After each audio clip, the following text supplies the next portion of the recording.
Hey everyone, and after so long, I'm glad to finally say welcome back to another video. It's been over 3 months since my last upload at this point, and I'm so sorry for leaving you all without a video for so long, but I'm back now to talk about my favorite discographies within 4th gen K-pop. For those who don't know, any K-pop artists that debuted from late 2017 to today are considered 4th gen. But considering that companies such as HYBE and Mnet are labeling their upcoming boy groups as the beginning of 5th gen, I thought it would be a good idea to look back at the near past and highlight some of my favorite music that has come out of the era we are now leaving. As always, everything that I say here is just my opinion, so if your favorite group isn't brought up in the video, leave a comment telling me what your favorite 4th gen discography is. Thank you all again for watching, welcome back, and let's jump right into the first group.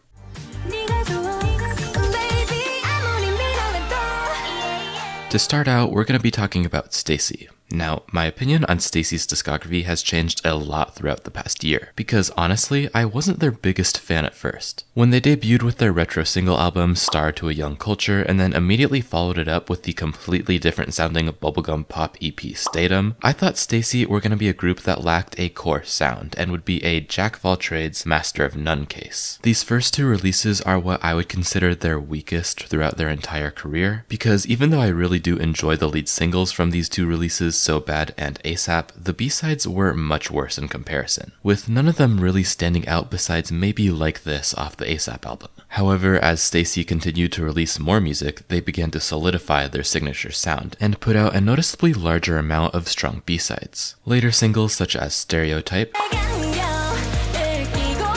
Run to You, Poppy, and Teddy Bear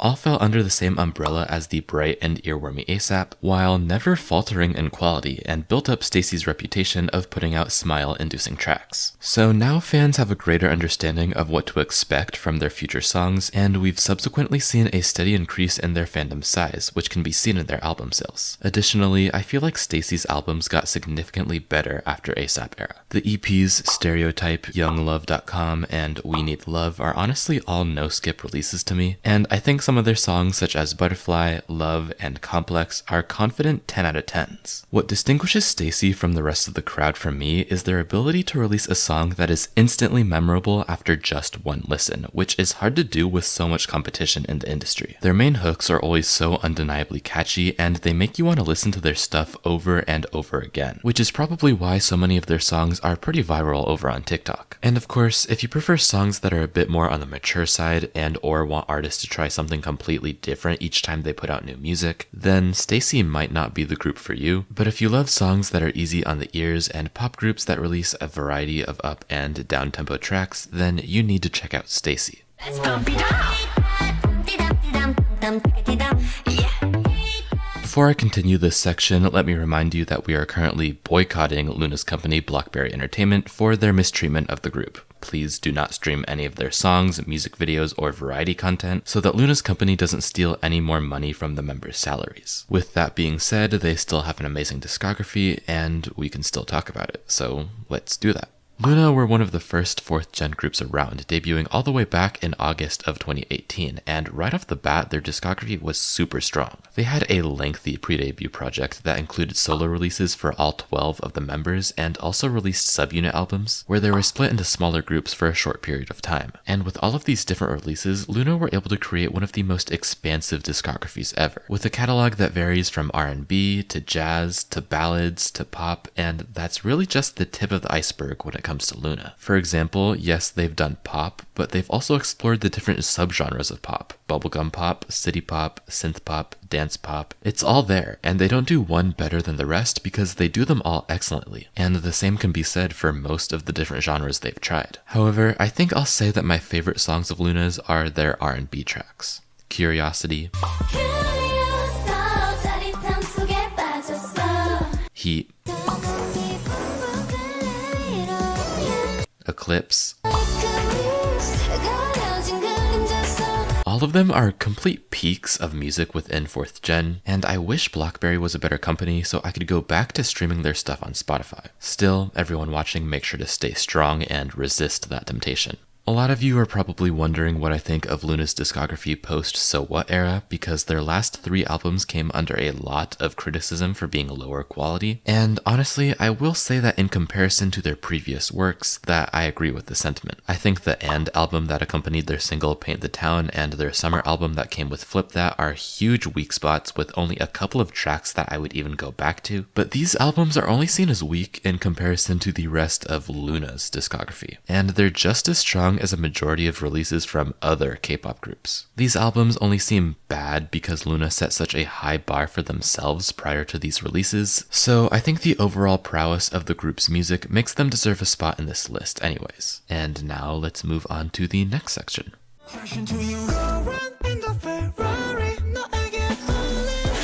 Next up, we have the 5-member boy group CIX, who I personally think have a very underappreciated discography, but maybe not for the reasons that you would think. If you're not chronically online like me, you probably don't know that people like to label CIX as a one-hit wonder. They're really well known for their debut song Movie Star, which went pretty damn viral. Its sexy energy was something that K-pop fans really latched onto immediately.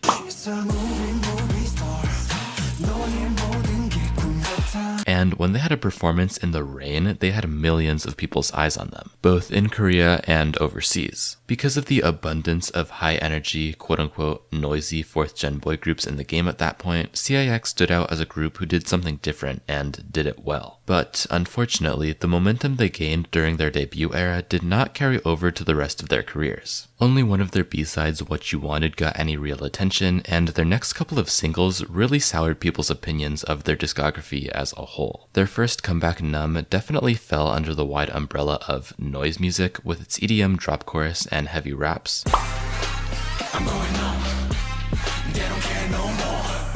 And this quickly lost the interest of people who thought CIX would bring a new sound to the industry. Their next few releases all followed a variety of different sounds with jungle,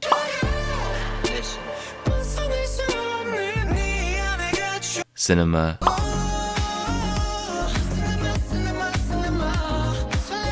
and WayV,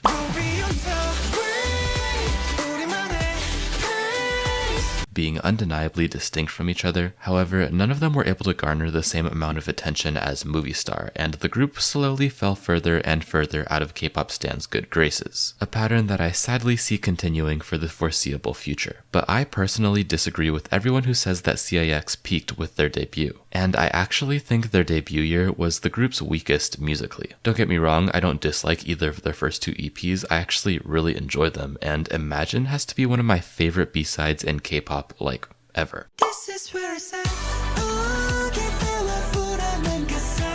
But their later albums are even better to me. Their 3rd EP has the song Move My Body, which is my all-time favorite CIX track. And as a general statement, I think I'd say that their releases got a lot more cohesive and consistently strong as their careers progressed. I think their first 2 albums had a couple of standout tracks, with the rest feeling a little bit like filler in comparison, but their newer stuff has fewer and fewer weak tracks each time. My favorite work of theirs is probably their most recent EP, OK Not, which only has 4 tracks, but each one is so good that I can't be mad about how short it is. Overall, I think people really undersell CIX's discography, especially because most K-pop stans haven't even checked out their B-sides. There are so many diamonds in their catalog, and you'd be doing yourself a favor by looking into them.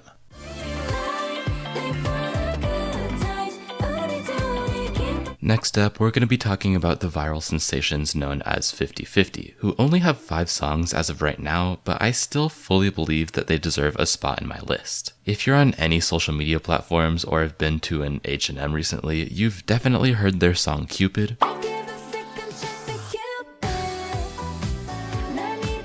It's their most recent song, and it went viral for just being good. Like, people just really loved it, so it went viral because it's a good song, and I kinda love that for them. But for me, the best thing about 50/50's discography is that I can listen to it no matter what kind of mood I'm in. Obviously, I'm a huge fan of pop music, so I'm biased as hell, but this lighthearted, down-to-earth sound is what I turn on whenever I just want to feel comfortable. It appeals to such a widespread audience, like even if pop isn't your favorite genre, you would at least kinda like their music, because nothing they do is offensive or off-putting. Their tracks just have this warm feeling to them. Another big boon for the group is the strength of their two vocalists. I don't know too much about technique or whatever, but Aran and Shio have some of the most pleasant sounding voices I've ever heard. Whether it's pre-recorded or completely live, I could listen to those two sing endlessly, which probably helped them reach this huge level of success. My favorite song of theirs is Tell Me,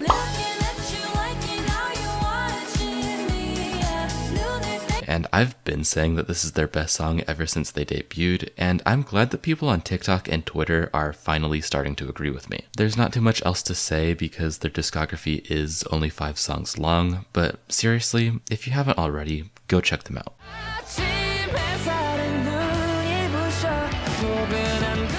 The final group I'll be mentioning in this video isn't actually a K-pop group. Instead, we have the K-band called Lucy, who I haven't talked about too much before, but I've consistently listened to them since the moment I first discovered them. To get the most obvious thing out of the way, what distinguishes Lucy from basically every other band I've come across is the fact that they have a violinist. And in the past, I would have said that this inherently makes them better than other bands by itself, but in reality, Lucy just has a sound that I'm way more into compared to most. Their music has a huge nostalgic energy to it, with the vocalist constantly switching between the lighter part of his voice and letting out huge, strong belts when the songs get more intense, and they're one of those artists where you can really feel the emotion behind the lyrics, even if you don't speak Korean. I also really like that you're able to understand the inspiration behind all of their albums. For example, their summer album includes sounds like waves and fireworks to help create an image inside the listener's head, and it makes the listening experience so much more engaging, especially with headphones on. Lucy really love to take sounds that aren't typically musical and incorporate them into their discography in a way that feels both new and natural at the same time. But they're also just really amazing at the instruments they play, which gives them a solid foundation to stabilize their experimentation. Some of their best tracks, in my opinion, are Jogging, Watermelon, Flare, 10 Seconds, and You're Right, but honestly, you can listen to any of their albums and will find at least a handful of new songs to add to your playlist. I know Lucy aren't the most popular or trendy band around right now, but they're just so good that I couldn't help but include them.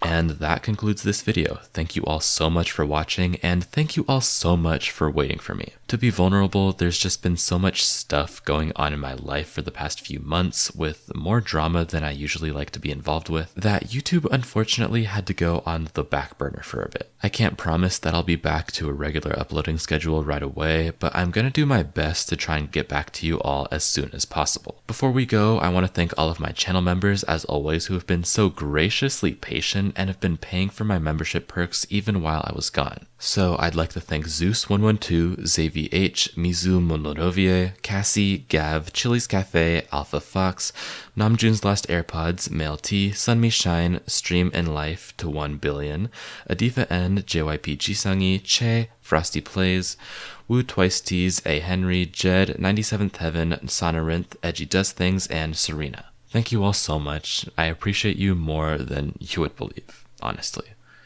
I don't know what else to say, but I'm back for now, and one more time, thank you all. See you whenever I finish my next video.